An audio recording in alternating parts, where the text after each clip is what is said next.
जय गुरु गोरखनाथ। ओम नमः शिवाय। मैं किस्मतनाथ। देखो, शहर का नाम तो नहीं बताती, पर आपको एक सच्ची घटना बताती हूँ। किसी शहर में एक लेडीज होती है जो शादी एक अमीर घर में करना चाहती है, पर उसके माँ बाप उसकी शादी किसी गरीब घर में कर देते हैं। उसका पति प्राइवेट जॉब करता होता है। जहां वो रहती है उसके आसपास के लोग बहुत अमीर होते हैं, कोठियों वाले होते हैं और सरकारी जॉब करते हैं। तो वो उन लोगों को देख देख के बहुत जलती है। उसको बहुत जलत होती है कि मैं गरीब हूं और सामने वाले अमीर हैं। भी उनके पास जो चीजें हैं वो मेरे पास नहीं है। भी अमीर बनने के लिए मैं ऐसा क्या करूं जिससे मैं जल्दी अमीर हो जाऊं। तो एक दिन मेला लगा होता है, तो वो मेले में जाती हैं।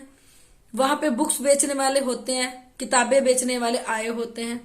तो उन किताबों में वो देखती है, ऊपर ऊपर एक जिन की किताब पड़ी होती है। तो वो उससे जिन की किताब खरीद लेती है।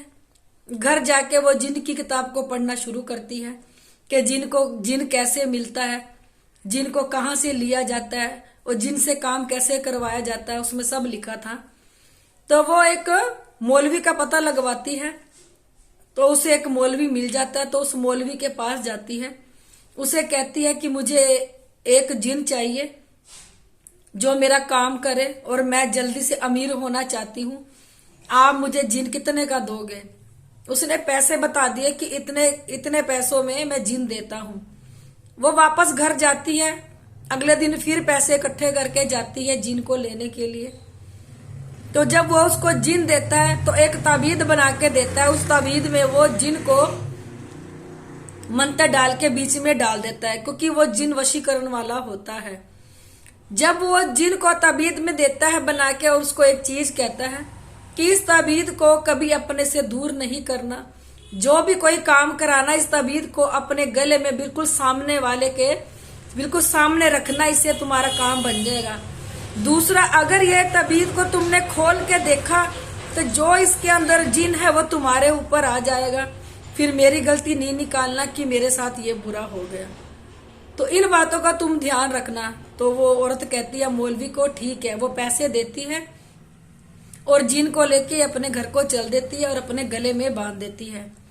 जैसे सामने वाले से कोई काम लेना हो, पैसे लेने हैं, वो तभी सामने पड़ा होता है। जो उसमें जिन होता है वो सामने वाले के ऊपर वशीकरण कर देता है। जो चीज इस औरत को चाहिए होती है वो इसको मिलती जाती है। देखो, जिन ज्यादा बड़े काम नहीं करता, वो छोटे मोटे काम करता है। जैसे किसी से पैसे मांग लिए, किसी से पैसे ले लिए, किसी से कोई काम करवा लिया, जिन ऐसे काम करता है। तो एक दिन जब वो नहाने के लिए बाथरूम में जाती है, जो उसका तबीद होता है वो टूट के जमीन पे गिर जाता है। वो ध्यान नहीं देती कि तबीद टूट गया। वो अपने कपड़े पाके किसी काम को चल देती है। तो उसके दो बच्चे होते हैं। एक 14 साल का लड़का होता है और 8 साल की उसकी एक लड़की होती है। जब 14 साल का लड़का बाथरूम में जाता है, वो देखता है कि नीचे क्या गिरा हुआ है।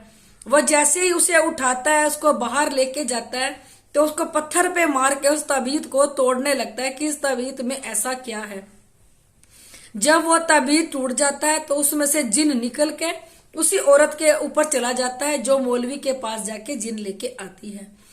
तो जिन बहुत तंग करने लग जाता है। वो घर में कला क्लेश करने लग जाती है। अपने आदमी को हाथ नहीं लगाने देती। बहुत क्लेश होने लग जाता है।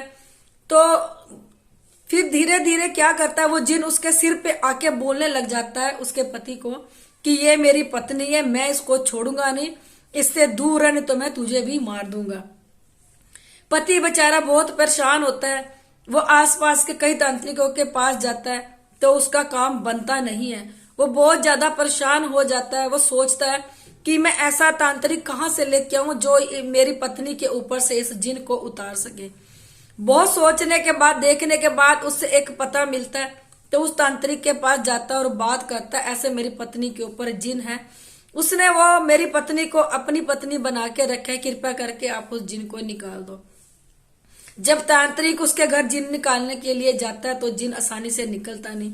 उसको वहां पे 5 दिन लग जाते हैं जिन उतारने में। तो एक मटकी लेके जाता है। जब जिन उतारता तो उस जिन को उस मटकी में बंद कर लेता है। बंद करने के बाद 5 दिन बाद उसके ऊपर से वो जिन उतरता है। तो वो अपनी पत्नी से पूछता है कि ये जिन कहाँ से आया। तो उसकी पत्नी कहती है कि मैं जल्दी से अमीर होना चाहती थी, मैं चाहती थी कि मेरे काम जल्दी जल्दी बन जाए। जो लोगों के पास चीजें थी मैं चाहती थी मेरे पास भी वो आ जाए। तो मैं एक मौलवी के पास गई थी, मैं उससे ये जिन खरीद के लेके आई थी। तो मौलवी ने कहा था अगर ये तबीयत टूट गया तो ये जिन तेरे ऊपर ही हैवी हो जाएगा, मुझे इसके लिए क्षमा कर दो। मैं लालच में आ गई थी, मैं सोच रही थी कि जल्दी जल्दी मैं भी अमीर हो जाऊं, मुझे भी आरामदायक चीजें मिल जाए। जो चीजें लोगों के पास है, सामने पड़ोस वालों के, वो मैं खुद भी लेके आऊं और अपनी जिंदगी में अच्छे से व्यतीत करूं। मुझे नहीं पता था। उसने अपने पति से माफी मांगी कि मुझे क्षमा कर दो। मैं आप लोगों को ये कहना चाहती हूँ, कभी भी लालच में आके किसी भी गलत रास्ते पे मत चलो। भगवान जिसको जहां रखता है उसको वहीं रहना चाहिए। अपने पांव उतने ही पसारो जितनी आपकी चादर है। दूसरों को देख के मत जलो, दूसरों को देख के ना जलो कि दूसरों के पास ये है मेरे पास क्यों नहीं। इसको देख के किसी गलत रास्ते पे मत चलो, क्योंकि जब हम किसी गलत रास्ते पे चल पड़ते हैं तो उसका परिणाम बहुत बुरा होता है।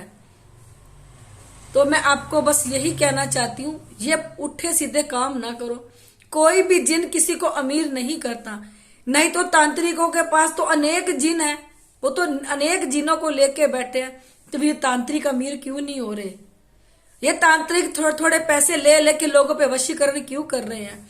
दुनिया तांत्रिकों के पास जा जाके काम क्यों कर रही है? अगर वो अमीर होना होता, क्या जिन तांत्रिकों को अमीर ना कर दें? वो तो हमेशा शमशान में बैठ के जिनों को सिद्ध करते रहते हैं, मसानियों को सिद्ध करते रहते हैं। उनसे शिक्षा लो ना। अगर अमीर होना चाहे तो तांत्रिक भी अमीर हो सकते हैं। अगर जिन तांत्रिकों को अमीर नहीं कर सकता तो यह सोचो कि हम घर में ऐसी बला क्यों लेके आए कि जो हमारे ऊपर ही उल्टी पड़ जाए। अपने कर्मों पे ध्यान दो, अपने कर्म करो, क्योंकि कल युग में परमात्मा कर्म देख के ही सब कुछ मिलता है। अगर हमारे कर्म अच्छे होंगे तो हमें अच्छा मिल जाएगा, अगर हमारे कर्म बुरे होंगे तो हमें बुरा ही मिलेगा। अपने कर्म करो, ये कलयुग है। अपने अगले पिछले कर्मों का निपटारा करो। परमात्मा ने एकमात्र कलयुग दिया, जाप करो निरंतर बैठ के, 1.25 महीने के चीले लगाओ। देखो सतयुग में ऋषि मुनि 12-12 साल की तपस्या करते थे, 12-12 साल जब तप में बैठे थे, तब आके परमात्मा प्रसन्न होता था। कलयुग में आपको एक 1.25 महीने की सेवा दी है, 1.25 महीना कलयुग में 12 साल बताया है। निरंतर अपने नियमों से नियम पालन करके अपनी सेवा लगाओ, छिले लगाते चले जाओ। देखो परमात्मा तुम्हारी कैसे नहीं सुनेगा। मैं अपनी हर वीडियो में कहती हूँ, यहाँ भी कहती हूँ, यहाँ पे गुरु गोरखनाथ और भोलेनाथ साक्षात प्रकट हुए थे, साक्षात शरीर के समय दर्शन दिए थे।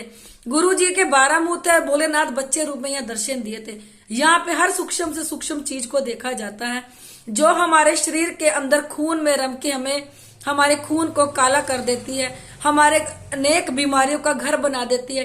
पता ही नहीं चलता, शरीर में अनेक अजीब अजीब सी बीमारियां होती है जो कभी सुनी भी नहीं होंगी, वो बीमारियां भी हमारे शरीर पे आ जाती है। कुछ तो ऐसा होता है, सूक्ष्म चीजें हमारी पोटी वाली जगह पे बैठ के हमारी पोटी ही बंद कर देती है बिल्कुल ही। फिर लोग चल पड़ते हैं ऑपरेशन के लिए। ऑपरेशन कराने से भी कोई लाभ नहीं मिलता। जब तक ये सूक्ष्म चीजों को आप हटाओगे नहीं तो कुछ भी नहीं होने वाला। अगर आप लोगों को मेरी वीडियो अच्छी लगती है, इसे लाइक, सब्सक्राइब और शेयर जरूर कर दिया करो।